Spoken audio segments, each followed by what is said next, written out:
Olá, eu sou a Ingrid Gerolimic e esse é o programa Brasil no Divã, da Carta Capital.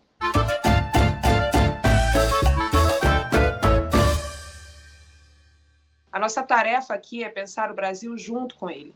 E para isso nós vamos trazer o país para análise e revisitar a nossa história por uma perspectiva social, cultural e psicanalítica. E não se esqueçam, nós estamos nas principais plataformas de podcast e no canal de Carta Capital no YouTube.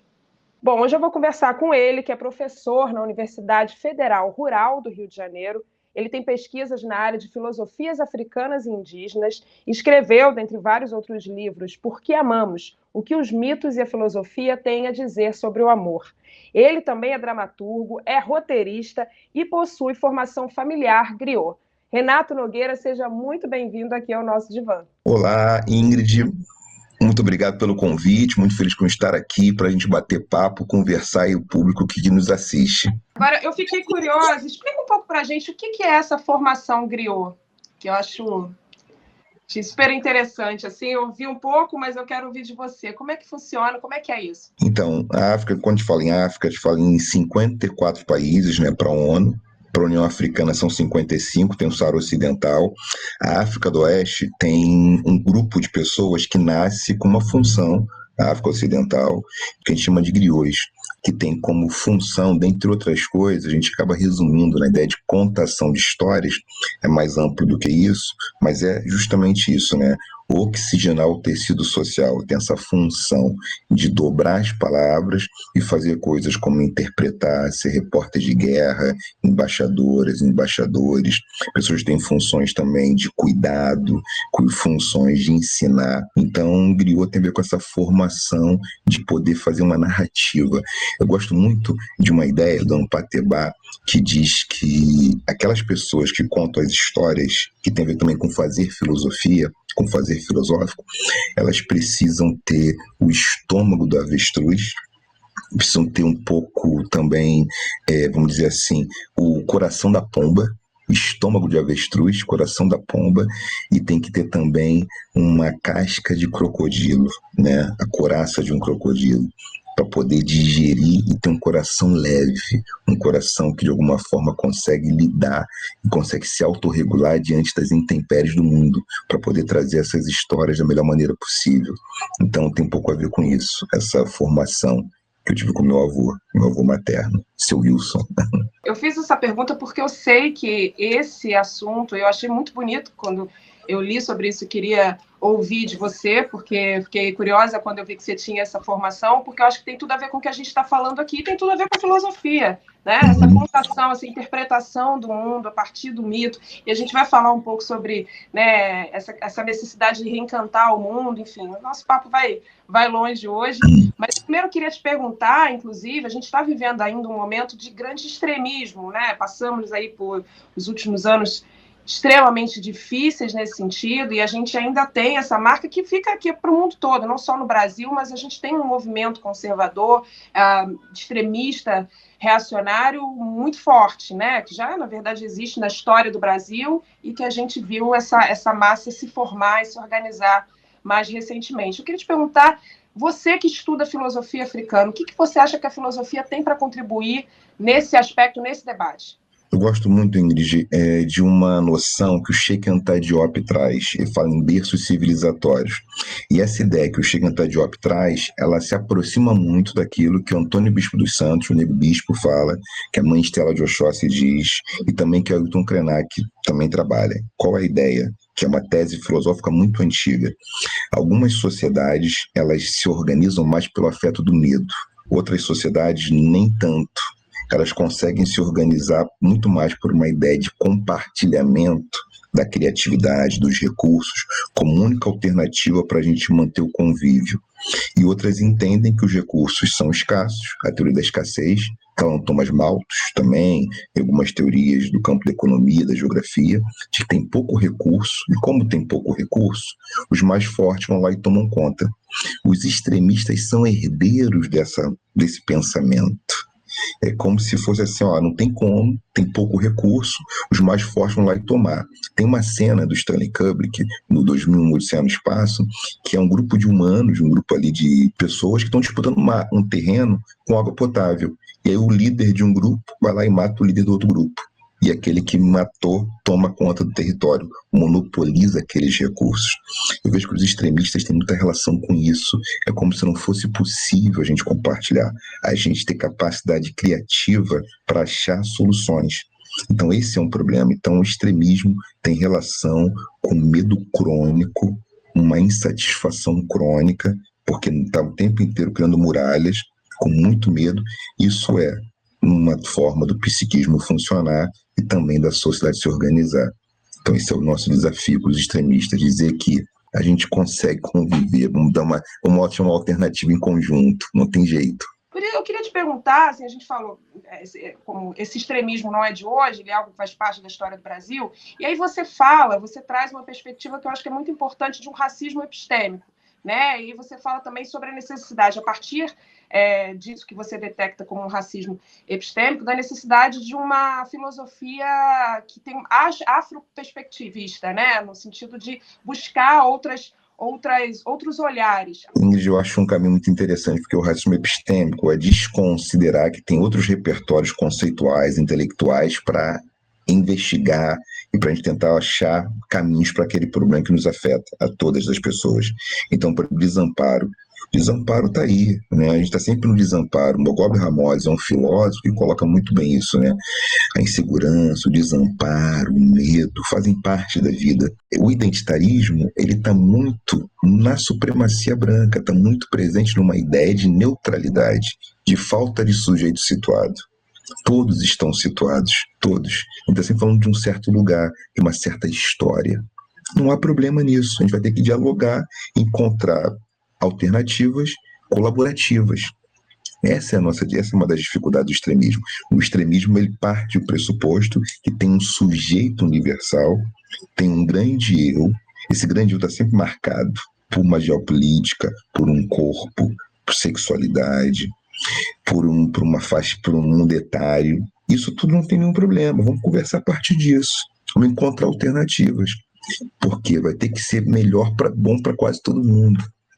E isso significa que a gente vai ter um esforço maior do que colocar tudo em forma, tudo já pronto, que só caberia para alguns, não para todos.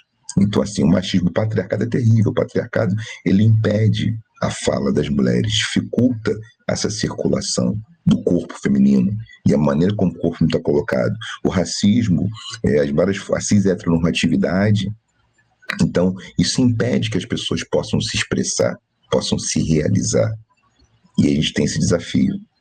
Esse desafio, para mim, acho que ainda tem sido, né? É um grande desafio. E é por isso que você fala, e esse conceito, então, que você traz dessa afroperspectividade tem a ver também com a polirracionalidade. Masolo, ele é um filósofo de Uganda, e ele está falando de polirracionalidade porque ele parte de um pressuposto que tem justamente a ver com isso que a gente pensa uma afroperspectiva, que é um caráter mais xenófobo em relação ao conhecimento. É um caráter de compreensão, por exemplo, tem uma tese clássica que é de filosofia africana, que é assim, que virou até uma coisa circula muito isso na internet hoje em dia, né? Que a gente conhece isso a partir de sociedades que fazem mais muralhas ou fazem mais pontes. As sociedades que fazem mais pontes, elas estão querendo receber do estrangeiro e trocar com o estrangeiro. As que faziam mais muralhas estão sempre numa situação de hiperdefesa. Então, o que está em jogo nessa polirracionalidade? É uma compreensão de que a maneira que a gente não fala em razão, não tem uma razão maiúscula, iluminista, tem racionalidades, formas da razão funcionar, e elas são sempre crivadas pela cultura, pelo seu momento histórico, são expressões do seu tempo. Então, algumas sociedades, elas organizam a relação amorosa de uma certa forma, outras de outra maneira. Isso faz com que a gente, quando opta por sistemas polirracionais, por uma policultura do pensamento, a gente encontra maneiras diferentes de fazer as coisas. Vou dar aqui um exemplo no mundo Zulu e o mundo Guarani, talvez muitos conheçam, né? Que é os rituais de passagem dos meninos para a adolescência. O que tem de interessante? Os meninos, quando engrossam a voz no mundo Guarani, e quando começa a ter pelo no rosto no mundo Zulu, passam por um ritual. Vou resumir aqui. Eles aprendem que eles têm que crescer e não podem performar como guerreiros o tempo inteiro. Então você percebe? Porque assim, ele aprende que para ser um homem não pode ser só guerreiro. Então você tem uma tecnologia cultural que agora a gente está numa sociedade, o mundo ocidental, esse complexo que é o Ocidente, em que a masculinidade, tem red pills, tem incel hoje, tem essas coisas todas, uma masculinidade que começou a se afirmar pela força, só pelo uso da violência. Um Zulu podia ser um grande guerreiro, mas nunca que ele ia ser guerreiro na sua intimidade. Na intimidade ele tinha que saber chorar. Outra coisa. Então, assim, eu estou falando de outra cultura e isso pode ajudar. Qual o problema das sociedades monoculturais? Elas acham que elas têm as respostas para tudo e tem que começar a escutar essas outras possibilidades, que não está num só lugar. Eu acho que talvez a teoria, essa cosmogonia dos Zulus e dos Guaranis, que a gente pode questionar, problematizar, né, que os homens têm sangue quente, mulheres têm sangue frio, então mulheres são mais racionais. Os homens, pelo contrário, eles ficam à flor da pele por qualquer coisa. Isso é o mundo nessas culturas. Então você tem que organizar os homens, preferencialmente, para não criar colapso na sociedade, porque eles colocam em risco pela violência, como forma de se organizar. Então, eu acho que a gente pode aprender muito com os Zulus e com os Guaranis. Por exemplo, eu estou falando do Brasil em mais de 300 povos. Né? A gente tem 305 povos no Brasil, segundo, né, os estudos indígenas. Estou falando da África, de 3.180 povos, etnias diferentes. Então, o que a gente pode aprender com esses grupos? Cada um tem alguma tecnologia, tem algo para dizer. Então, esse é o desafio. A polirracionalidade, ela compreende isso. Ó. A gente pode aprender como fazer certas coisas ali. Eu acho que numa sociedade que tem números alarmantes de feminicídio, de violência contra as mulheres, cotidianamente, a gente precisa ter uma escola que considere esses conteúdos, porque isso faz parte do povo brasileiro. A gente tem descendentes de povos bantus, tem uma população povos indígenas, isso tem que entrar no currículo. Não pode só ter performance masculina como super-herói. Então, o Ocidente, que é esse complexo cultural, ele fica muito blindado. Aí tem um racismo epistêmico. Ele não considera que tem ali filosofia, que tem ali uma psicologia, que tem ali tecnologias sociais, culturais, que podem nos ajudar, que precisam. Então, esse esforço da educação, a escola ser o lugar para isso. Eu ia até te perguntar, você que é um professor universitário, e a gente estava falando aqui antes de começar sobre as tuas referências, porque infelizmente quando você estava até estudando na tua tese, você teve que usar, né, referências como Kant, Schopenhauer. Queria te perguntar, você como professor universitário, como é que você está vendo esse novo cenário na educação e qual é o desafio daqui para frente? Eu vejo que esses autores não tem nenhum problema em ler Kant, Schopenhauer. Óbvio que já li bastante, então esses autores foram menos lidos, né? A gente já extraiu bastante teses sobre os grandes filósofos ocidentais. Então, a gente tem que também trazer outras alternativas sobre aqueles que são pouco conhecidos. Então, isso até para enriquecer o debate. É para enriquecer o debate. Quantas teses nós temos nos programas de pós-graduação em filosofia sobre Platão e Nietzsche? Quantas sobre Sheikh Anta Diop? Então a gente precisa, para poder enriquecer o debate. O que eu vejo hoje? A universidade está com mais abertura, porque tem uma demanda que vem dos estudantes. As estudantes chegam assim, eu quero ler isso aqui, estou interessado em isso aqui, sabe? Então, isso começa a mudar. Coisa que as professoras, professores não eram questionadas, não tinha questionamento. Não, são minhas referências bibliográficas. Hoje, eu acho que a universidade convida os docentes a revisitarem a sua biografia e acrescentarem coisas. Não dá para abandonar, mas vamos conversar, vamos tentar entender, não vamos tratar isso como sagrado. A academia tem muito isso, né? Então, eu fico feliz com isso. Tem gente fustigando, tem estudantes fustigando os docentes para isso. E aí eu vi que você faz, por exemplo, uma ligação, não sei como é que você vai dizer melhor, uma pesquisa sobre filosofia e samba. Como é que é isso? Porque eu acho isso uma coisa muito importante justamente para a gente, porque há quem diga, inclusive, o samba é uma terapia coletiva. Né? O samba, de fato, é uma terapia. Então, eu acho muito interessante quando eu vi que você pesquisava e fazia essa conexão. Queria te ouvir melhor como é que funciona isso. Então, tem que falar o nome, né, de alguns jovens que me procuraram na época, né, para a gente conversar sobre filosofia e samba. Então, vamos lá. Falar algumas pessoas, né? Felipe Filósofo, Marcelo Moraes, Wallace Lopes. Quanta gente tem que pegar o livro aqui para, vamos falar, não esquecer gente, para não esquecer pessoas que, né, estavam ali fazendo mestrado, graduação, falando graduação, iam para o doutorado, e interesse no samba. Isso nos unia, gostamos de samba. E não partiu de mim ou deles somente, nós já tínhamos essa tese, né, que o samba é um aforismo filosófico. Ney Lopes, mestre Ney Lopes, samba tem filosofia, né? E a partir disso, a gente começou a fazer os encontros e teve um prêmio na Biblioteca Nacional. Eu fiz algumas sugestões, recomendações, e esse grupo ganhou um prêmio. Eu acabei participando para editar um livro, né? O Samba Logo Penso. E aí ficou um barato. O Wallace Lopes, organizador desse livro, que foi premiado, né? A Biblioteca Nacional publicou, fez uma tiragem, é bacana. E a ideia era divulgar essa noção de que tem no samba, como terapia coletiva, mas tem elementos filosóficos. Então, o elemento filosófico aparece numa letra, que aparece na síncope, nesse biorritmo. Então, a gente brincou ali, cada um fez um capítulo, e brincou ali conversando com Dona Ivone Lara, Zeca Pagodinho, Almir Neto, Jovelina Pérola Negra, quem mais é difícil, Arlindo Cruz, conversando com sambistas a partir das suas letras e das suas melodias para discutir questões de filosofia, a questão da ética, por exemplo. Qual o princípio ético da escola de samba? O que é a escola de samba? Como é que ela funciona? Então, qual a moral que a gente tem aqui? Quais são os acordos? Formas de fazer acordo, fazer aliança. Então, a gente foi falando sobre essas coisas. Para quem gosta de samba, foi muito divertido. Gosta de samba e gosta de filosofia, fazendo filosofia com samba. A gente tem que voltar a isso, assim, que fica até interessante lembrar disso. É um projeto para a gente retomar, fazer uma rodinha de samba e filosofia. Sensacional. Porque isso dialoga um pouco com, eu até ia te perguntar, nesse desafio mesmo de tornar a filosofia pop, né? Essa coisa do pop, mas a filosofia é popular, a filosofia é para todos, a filosofia está no cotidiano, né? A filosofia está nas nossas relações diárias. Então, como fazer isso, por exemplo? Como fazer com que para a educação e tudo mais a gente consiga tornar a filosofia mais popular? Eu acho que a leitura dessas autoras e autores ajuda bastante. Eu acho que tem algo dessa ruptura do racismo epistêmico e da ruptura de uma menoridade intelectual. Eu convivo com uma adolescente e uma criança atualmente, né? Uma tem 14, outra tem 8 anos. E, assim, a gente pode conversar todas as mesmas coisas, só que de maneiras diferentes. Quando uma criança tem 2 anos, a ideia é que a gente possa se abaixar com 2, 3 anos, olhe nos olhos, abaixa e ajoelha e fala de uma forma que ela possa entender. Ela não tem pouco entendimento, tem um entendimento com o aparato dela.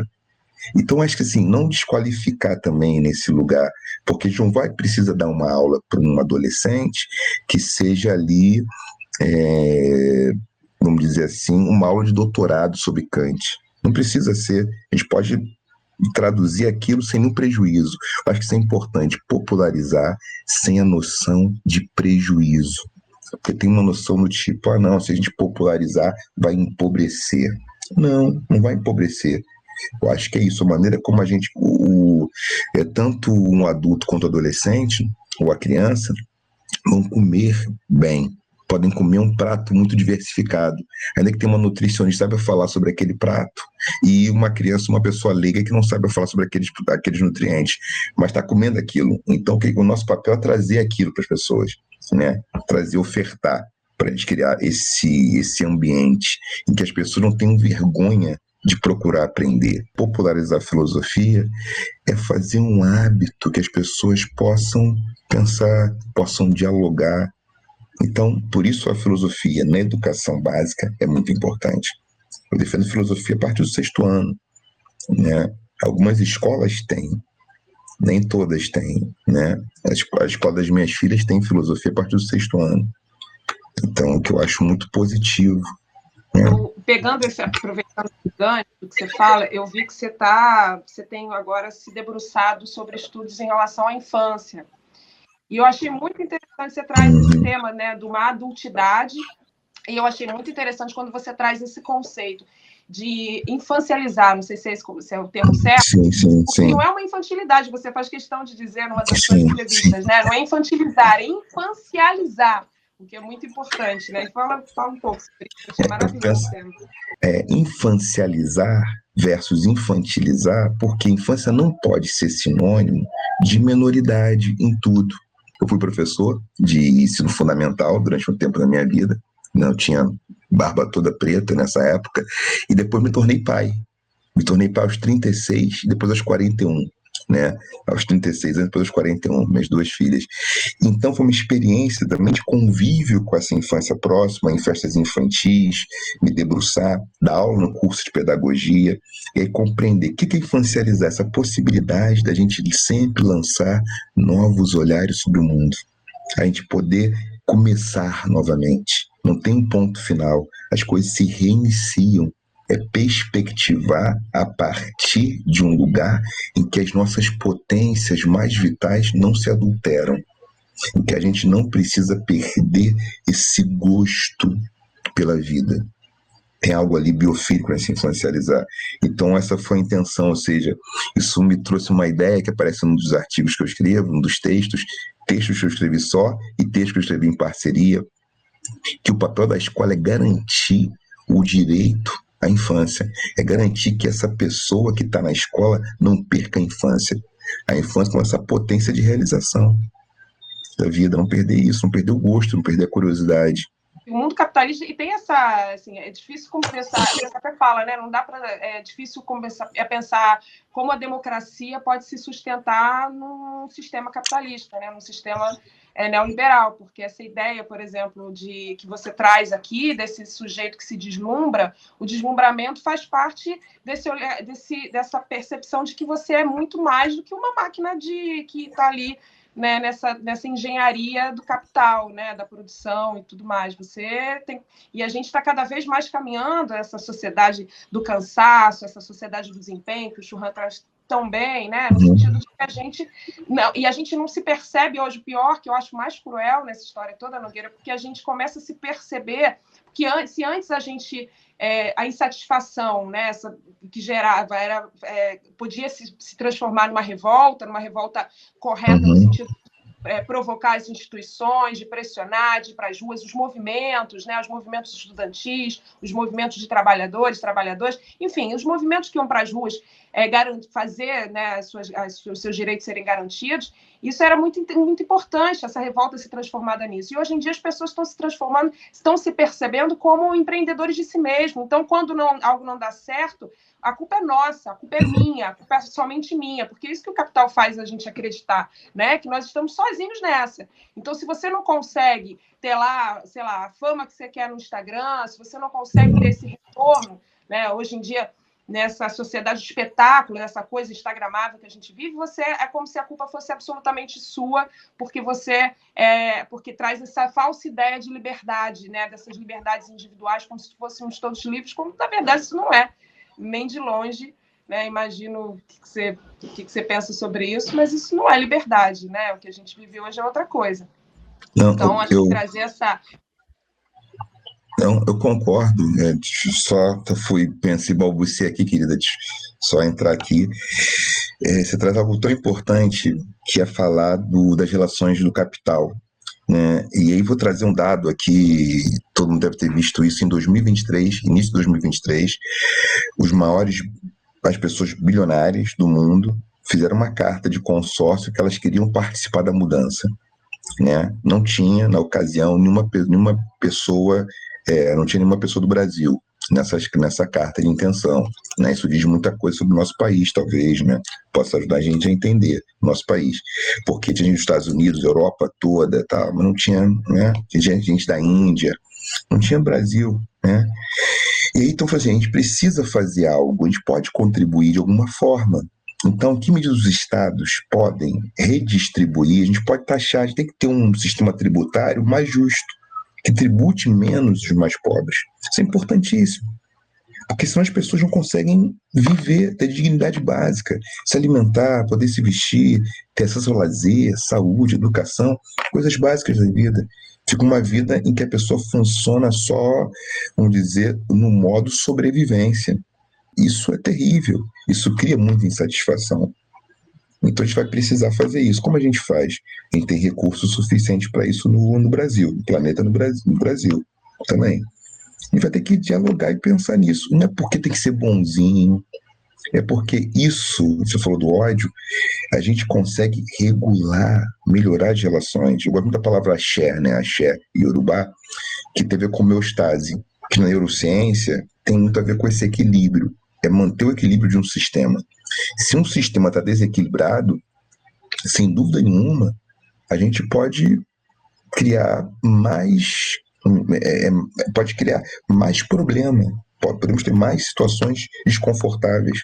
Precisa encontrar um espaço em que as pessoas fiquem confortáveis, em que elas possam ter um desconforto sustentável, que seja da própria vida, da próprio desamparo, mas a gente possa, né, não ter as condições fundamentais. Estar numa sociedade, tem tecnologia suficiente, não precisa ter ninguém passando fome, ninguém sem moradia, a gente tem que ter política de moradia, né? Como faz? Não dá para ter pessoas em situação de rua. Isso tem que direcionar recursos para isso. Isso tem que estar na nossa agenda, sabe? Então, isso vai também afetar a economia, que não é uma ciência exata, né? Mas que vai ter que discutir. Ó, vamos falar sobre isso? Vamos falar sobre esse capital, sobre o trabalho, essa relação. Vamos priorizar os humanos. E aí, Ingrid, não precisa ser num extremo, né, de algumas tradições monoteístas, amar o próximo como a si mesmo. Pode ser que ame, pode ser que não. E tem o direito de não amar tudo e todas as coisas com a mesma intensidade o tempo todo. Isso é humano, temos limite para o amor, para amar. O amor é uma energia muito cara, mas não é necessário só cuidar daquilo que a gente ama. Eu acho que essa é a questão, né? E se sacrificar por amor, porque na tradição cristã, judaico-cristã, tradição cristã, Deus se dá, se entrega. Não tem que se entregar e morrer por amor. A gente pode, inclusive, preservar a vida porque a gente quer amar quem a gente quer amar. E sem a necessidade de odiar quem a gente não ama. Sabe? Que você escreveu muito sobre isso, se escreve muito Sim, sobre o amor, sim. né? Imagina que não é esse amor romântico e essa visão de amor, como você fala, traz muito bem aqui de uma ideia cristã, mas o que é, como mudar a sociedade, então, a partir desse conceito de amor que você traz aqui pra gente? Então, eu gosto muito de amor, do tema do amor, né? Publicar outros trabalhos vão sair sobre amor, né? Estão para sair coisas já também em 2023, 2024, sobre amor. O que eu acho interessante a gente pensar quando fala dessa noção de amor? É um amor em que a gente reconhece o nosso limite. Então, primeiro que eu reconheço o limite, o que eu posso entregar? Para que a relação não tenha nem fraude nem favor. Não seja por favor nem por fraude, mas seja porque a gente pretende fazer, pretende trocar, pretende, sabe, a gente entende que pode fazer algo junto. E tem gente que não vai fazer algo junto, tudo bem também. E que a pessoa faça com outras pessoas. Mas que a gente entenda que para o sistema estar melhor, as pessoas têm que estar mais confortáveis. Para que a gente não tenha violência como principal linguagem de relação. A modernidade, ela produziu no projeto colonial, Fanon traz isso muito bem, Francis Fanon, a violência como principal linguagem, principal modo de relação. Isso torna as relações muito difíceis. O tempo inteiro isso cria ansiedade, cria uma série de transtornos que a gente acaba tendo, porque está o tempo inteiro com medo. A gente teve situações terríveis, pessoas, né? Então, nesse sentido, que amor é esse? É o amor como sendo essa substância, esse afeto catalisador de bem-estar. Um afeto que nos ajuda a organizar os outros afetos. Um amor que ajuda a organizar a raiva, não para destruir, mas como limite. Ajuda a organizar todos os nossos afetos de um modo biofílico. Eu gosto dessa ideia da biofilia, sabe? Um modo favorável à vida. O que é mais favorável à vida hoje? A gente preservar a Amazônia ou transformar a Amazônia num grande buraco e fazer aquilo virar dinheiro? Não. tem que preservar, porque a biodiversidade, inclusive, é boa para a gente ter água potável. Isso no médio e longo prazo faz muita diferença. Então, de preservar é importante para todo mundo. E se for pensar de modo ainda capitalista, ainda vai ter mais, vai dar mais recurso, se fosse pensar em lucro, do que só transformar aquilo em ruínas, porque inclusive vai ameaçar a própria vida. Então tem algo que é colocar a vida em primeiro plano e compreender que a gente está num sistema integrado. Então, amor é esse, sistema integrado. Algumas pessoas vão ser mais próximas, outras vão ser mais distantes. Vai ter época que você vai ser mais próximo daquele teu amigo do 6º ano, depois se afasta. Tem amigo que eu encontro, não vejo há anos, quando eu encontro a mesma coisa. Outros talvez tenham mudado um pouco mais. Faz parte da vida. E a gente vai lidar com isso de uma forma que isso não precisa ser a frustração, não vai precisar se transformar num ato de força. A gente vai saber lidar com isso. E vai saber que a gente precisa de um sistema integrado em que a vida possa ser respeitada. Porque tem essa fantasia, quero te passar, Ingrid, quando alguém fala assim, amar o próximo como a si mesmo. E muitos discursos de ódio, eles partem justamente daqueles que pregam amor incondicional. Que pregam amor incondicional, que pregam uma conversão de toda a humanidade a um tipo de credo. E aí, quanto tem de violência, às vezes, nesse discurso? E aí entra a filosofia, essa forma de ver o mundo, segundo essa palavra que é tão forte, né, tão disseminada, mas ainda pouco, de fato, conhecida e bem debatida, que é a filosofia Ubuntu, né? Ubuntu. Você fala certo. Sim, né? Ubuntu é Traz aí Ubuntu. também nas tuas pesquisas. Por quê? O Ubuntu tem uma coisa interessante, né? O Mogobe Ramose fala em polidiálogo, fala algumas coisas muito interessantes. Por quê? Vamos supor, algumas tradições, a água se chama Iara, a água se chama Iemanjá, a água se chama Oxum. Então, a água é um sujeito dotado de interesses, dotado de desejo, que se ele for contrariado muitas vezes, coloca em risco o nosso convívio com aquele ambiente que nós vivemos. Então tem algo que é da ordem de uma escuta da natureza para dizer, não dá para construir aqui, não dá para aterrar essa região, porque isso vai ter um problema. Então, essa é uma outra forma de relação. A filosofia Ubuntu prevê justamente isso, prevê uma questão ambiental, prevê que há algo para além do humano, que a gente precisa dialogar com o próprio meio que nós vivemos. A filosofia Ubuntu está dizendo o seguinte, não tem que amar todo mundo incondicionalmente, mas a gente precisa se relacionar e entender o que você faz que contribui para que o sistema se mantenha funcionando. O sistema da vida. Então, você tem essa habilidade, um é caçador, um sabe cozinhar, vamos nos organizar. A filosofia Ubuntu ajuda como? Ela ajuda à medida que ela apresenta que os atores, né? Não é só o homem vitruviano, esse que está ali no centro, não é só ele, esse homem branco, adulto, cis, hétero, né? E aí, por extensão, mulher branca, não é só isso. São outros seres, além do humano, que a gente tem que conversar entre nós humanos, além do humano, e para isso a gente vai ter que reconhecer que vai precisar de todo mundo. E isso é o desafio, como manter todo mundo, né? E no campo da economia é isso, vamos dividir esses recursos. Então esse é um desafio, uma nova constituição, eu diria, uma constituição do mundo, né, do planeta, em que a gente convide prioritariamente esses povos, essas tecnologias culturais, filosofias, né, filosofias são no plural, né, nesse sentido, ou seja, que podem trazer alguma coisa, dizer, a gente faz dessa maneira. Eu queria te agradecer muitíssimo por esse papo. Acho que é um papo, tenho certeza que muita gente vai concordar, vai dizer o quanto foi importante trazer você aqui. Eu já queria te trazer há algum tempo. Então, obrigada de verdade pelo convite. Acompanhem o Nogueira nas redes sociais, né? Leiam os livros que são incríveis, são maravilhosos. Tenho certeza que vocês não vão se arrepender. Gente, quero agradecer imensamente. Estou nas redes sociais lá, no Instagram, @Nogueira _oficial, Nogueira sem I, canal do Nogueira também, e estou por aqui. E meu e-mail é contato nogueira@gmail.com para as pessoas que queiram conversar comigo, precisam de alguma coisa. Também celebro uniões amorosas, afetivas. É sempre um prazer. né? Fazer casamentos, uniões, é uma alegria que eu tenho em celebrar esses encontros. Que legal, tá aí, ó. Mais uma coisa para o Eu faço casamento horas vagas. intenso, né? É muita coisa. Você vê que bacana, que legal. Então fica aí o contato, convite também para todo mundo. Mais uma vez, obrigada a todos vocês. A gente se encontra por aí.